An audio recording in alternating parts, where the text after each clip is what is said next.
Welcome guys to Techeonics. My name is Gaurav and today in this video I am going to show you how you can change your auxiliary switches of your transmitter. So let's get started.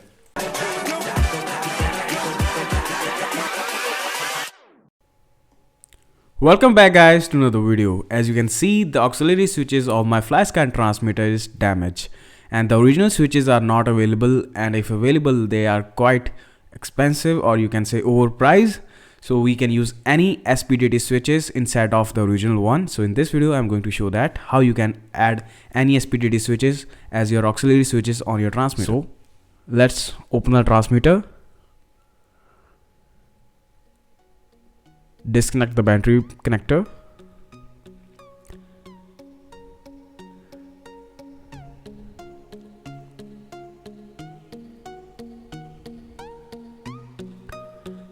remove the old switches,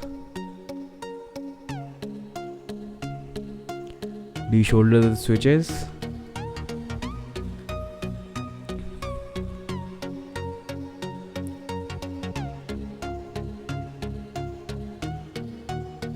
now add another switches. For switch C I need SPDT, which is on, off and off 3-point switch, so I'm going to use this.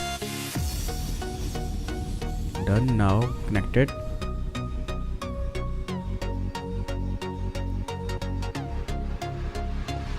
Now let's change the another switch, which is switch B.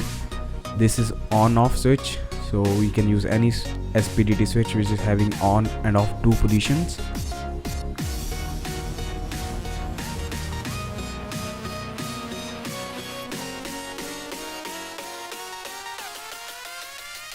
So it's that simple. It's ready now. Let's check the remote.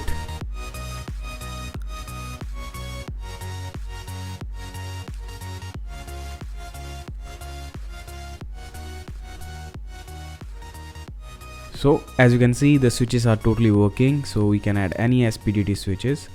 So hope you guys like this video. If you have any question, then do let me know in the comment section below. Subscribe to Techeonics. See you next one.